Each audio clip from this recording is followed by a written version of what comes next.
So David Stua, the East Texas reporter, was banned from the law library at the order of Judge Souter.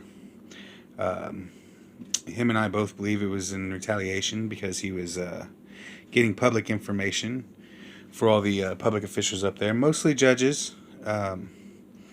This is him being trespassed from the law library at the county courthouse. I'm giving you a criminal trespass warning for the law library at the courthouse. You're 15 Lufkin Avenue. I need your signature right here. Thank you very much, sir. Thanks, sir.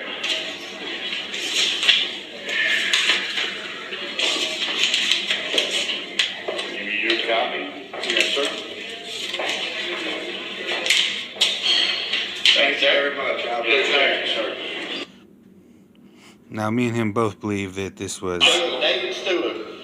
in retaliation because David Stua would Giving you a criminal trespass warning Go for the into- law library at the courthouse.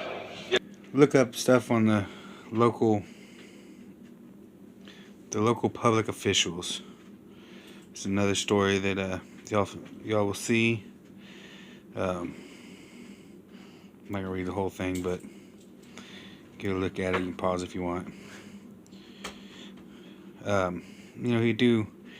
He'd do little stories like this, just kind of a local information hound. The cops called on him at the Angelina library for saying the word circumcision, and in direct protest of that, he was banned, or he decided to make a certificate of circumcision and then go around campus, and he had it taped to his shirt. He had already dropped off a few copies around the library, and he had one taped to his shirt, and he would go around and ask people, "Can you believe I got the cops called on me for saying the word circumcision in the law library? Well, I decided to be for circumcision. Do you want to see the proof?" And at that time, had he found anybody that would have said yes, he would have opened up his jacket and shown his certificate of circumcision.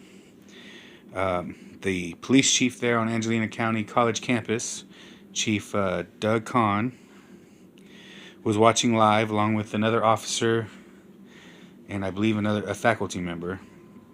They waited a week before they arrested him for this.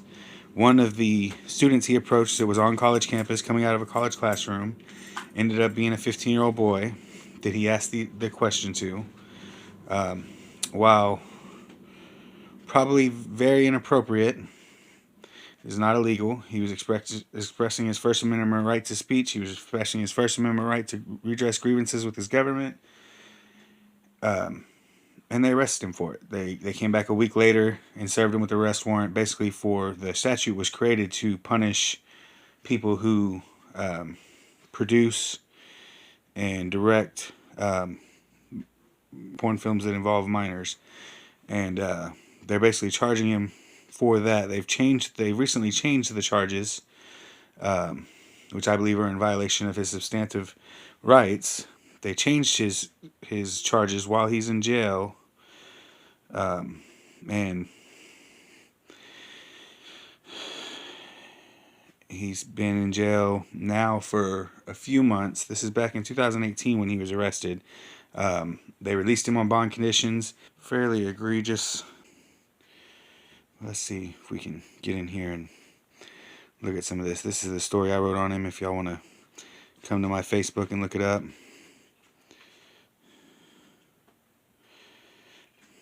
We're going to go down here. Doug Kahn is the police officer the chief there.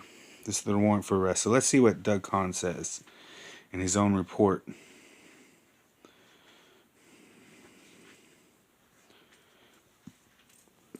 So it says on December 6, 2018, David Stua was personally present on the campus of Angelina College, which is located at, I guess the address. Okay. Made a Facebook Live video by use of his personal cellular phone while walking around the college and out of buildings. During the making of the video, David Student made contact with two high school students. One student was 14 years of age. The second student was 15 years of age. So 2 students he made contact with.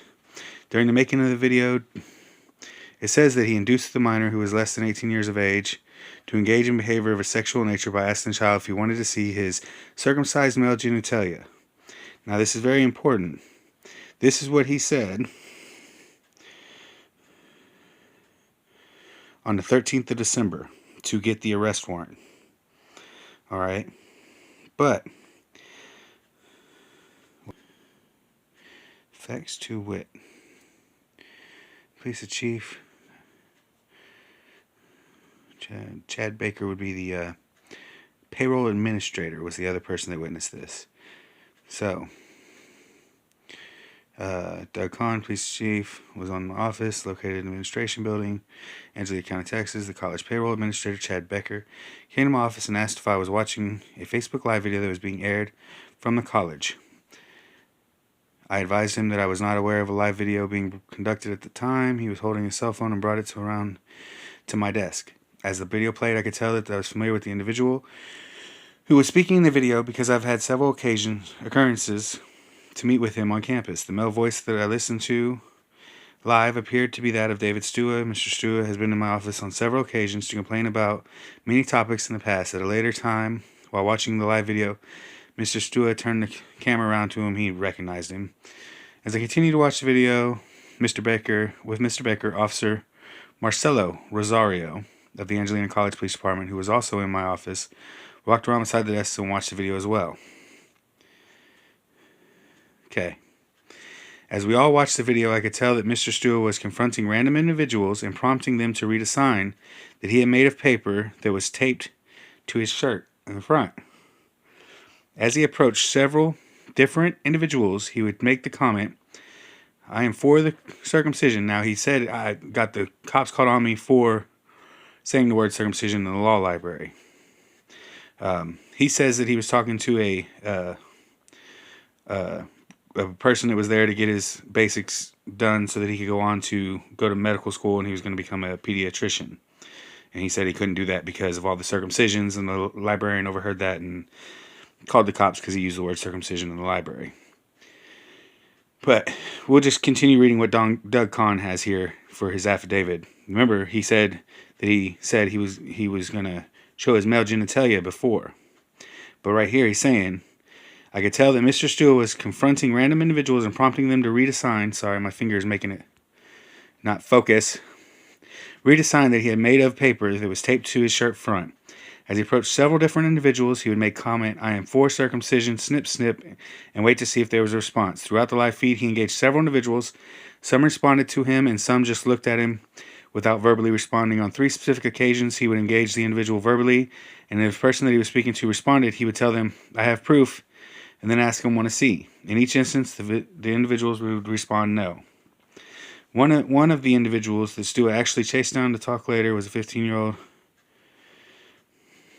See, so he's saying that, I'll let y'all read that. One of the individuals Stua actually chased down to talk to was later identified as a 15-year-old dual credit student who really attends Pattywood Community Academy. As Stua ran after the student, he was talking to listeners of the live video. "Look, he's running. He must not be circumcised." It was later determined at that moment, Stua was speaking about a 14-year-old male student. Then Stua caught up with the student who was not running. He's very confusing here. He stated, "Pardon me, sir, but has your friend been circumcised? He's running awfully fast." The male student then responded verbally with stating, I don't know. Stua then asked him, "You ain't checked him out?" The student then said, "Nope." Stua then went on to tell the student that, "I got the cops called on me for saying the word circumcision in the library, so I decided to be for circumcision." Stua then stated, "I got proof."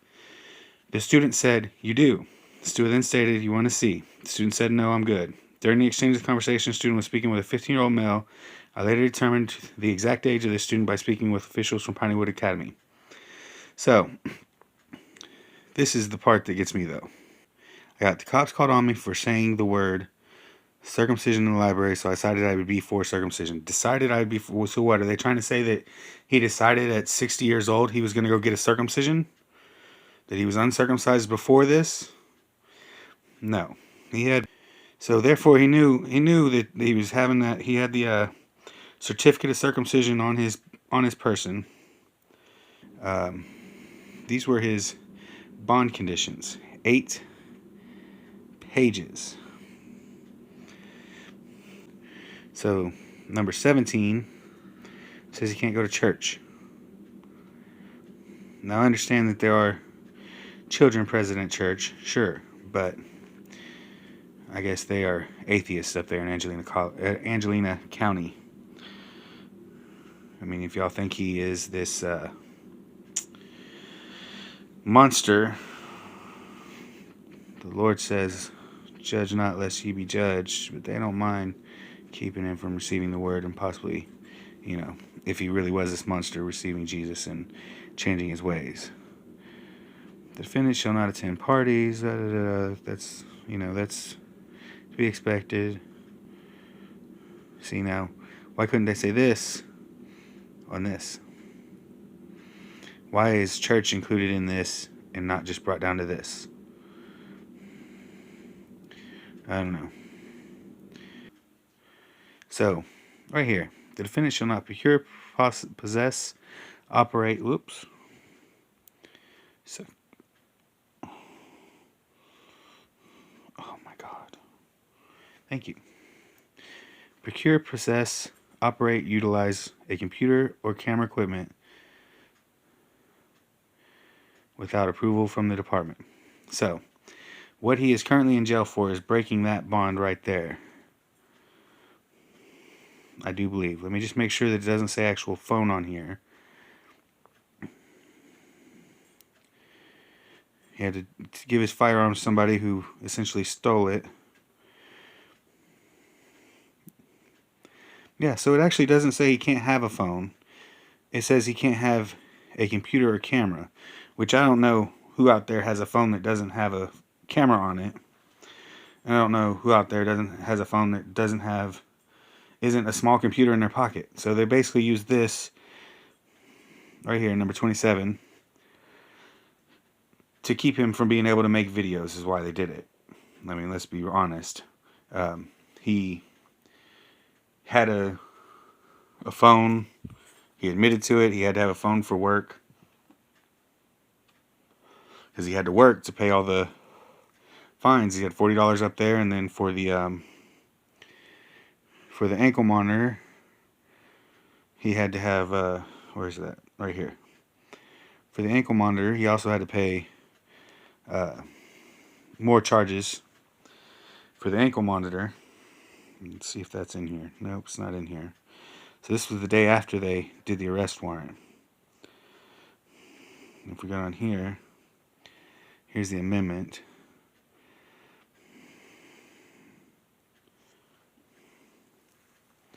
So they changed it because they realized that restricting him from the law library and the Angelina library and any computer made it to where he wouldn't be able to pro se and carry his help with his defense, I believe. I'm not sure. So they let him back in the law library. So I guess his trespass from the law library would be null and void just with these papers here. It's kind of funny that they restrict his access to the law library right here to 2 hours, and if he leaves early, he can't come back. Can't have any food or drink within the law library.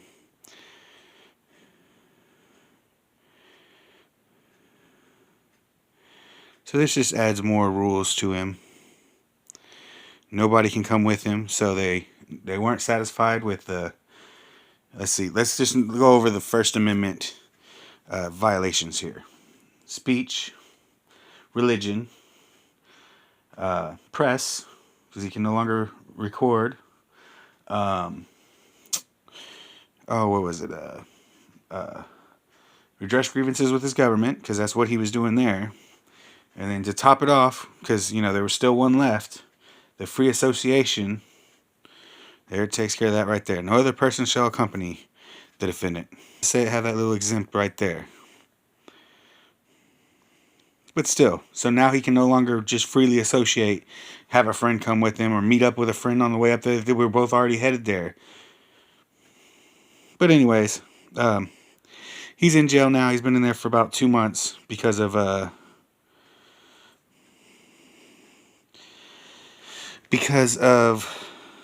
him having a phone. Here's him being trespassed from the law library again. Avenue. I need your signature right here. Thank you very much, sir. Thanks, sir.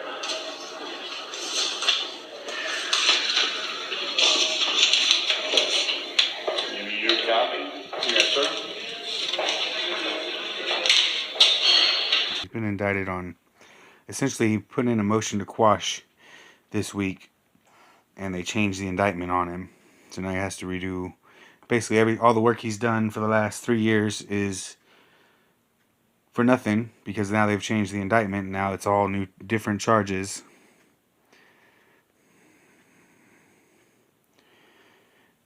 But I mean, he was a reporter, and banned him from the law library because he was starting to get information on judges.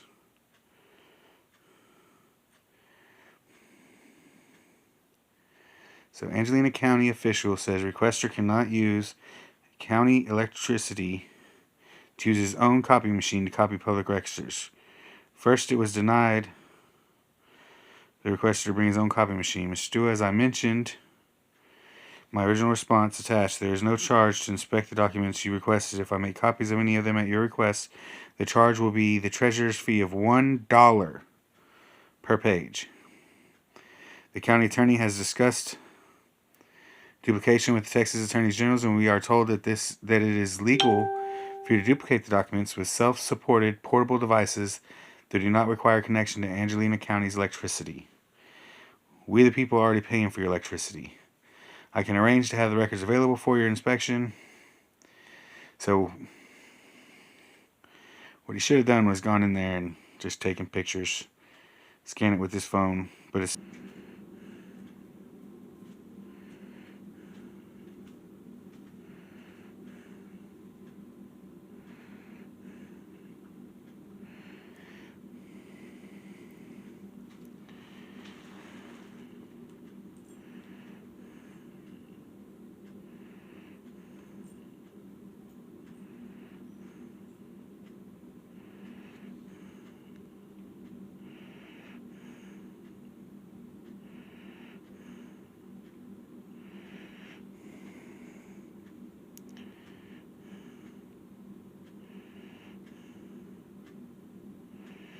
see, now this is not correct.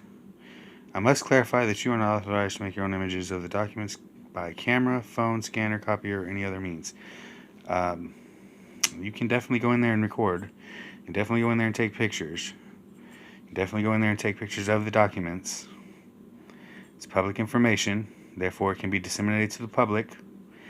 If you're going to charge me $1 per page, then I definitely have the right to come in there and take pictures. So we will be challenging that when we go up there this coming week. Deborah Huffman. I wonder what he was trying to... Let's see if we can... Nope. Oh, here we go. Harold's house.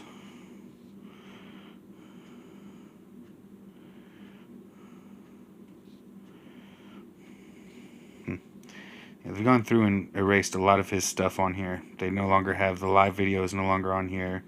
The video that he made before he ever went up to the college, explaining exactly what he was doing with the certificate of circumcisions when he distributed them through the library. The week prior to him actually going up there, he distributed them all throughout the library, put it under the glass in the public library, and they deleted all those videos, or at least made them private. It would be interesting to find out. I definitely don't feel he should be in jail. I feel that this is retaliation for him asking for information, for him writing stories about the judges and the county employees up there. Ain't that the truth? Not just the Lufkin Daily News, but every major publication only prints what they don't do. There's no more investigative reporting once you get to the level of even a little podunk newspaper, the Lufkin Daily News. No more investigating.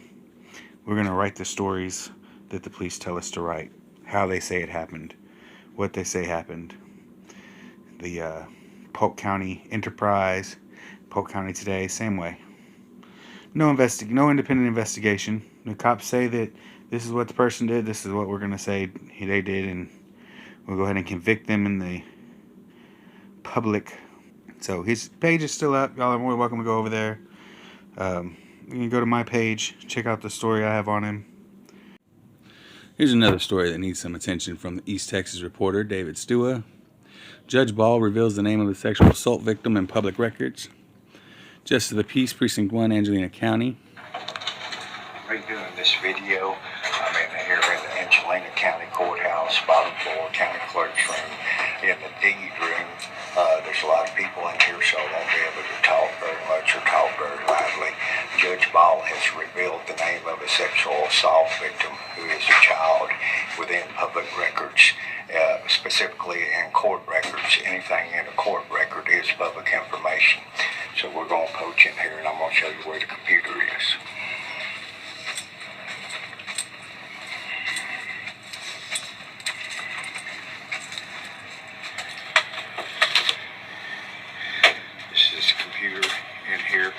And I'm going to switch to the document that I want to show everyone, but I'm going to have to turn the camera so I don't accidentally show the names of the sexual assault victim. We're going to click on emergency protective order right here.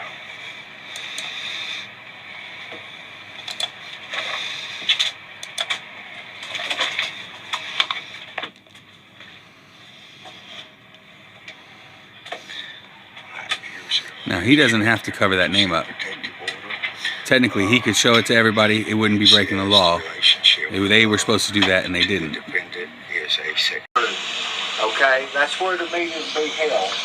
They have, on number 7, discussion on a resolution establishing reasonable limits on the amount of time county personnel are required to spend producing public information without recovering the cost attributable to the time. Okay, well, this seems like a rather benign agenda item, but there's already many things in place in the law to make the reasonable limits as far as cost producing public information. So this might be something y'all might want to hear about, might want to be there and see if they actually discuss this item. Sometimes I believe some people wonder if the discussions already took place before they have met and they've already decided what they're going to vote. If that were true, that is illegal for them to do that because they're supposed to meet and discuss it in open court and make a decision on it. So I would appreciate it if anybody can show up at the Commissioner's Court meeting tomorrow, August 28th at 10 a.m. and see who votes what on it. Now, of course, that was the 27th of 2018 is when that video was recorded, so that's already been taken care of. But it is funny that they wanted to have a commissioners meeting on how long they had to, they wanted to restrict the time limit they had to spend on getting public information. It's kind of fishy.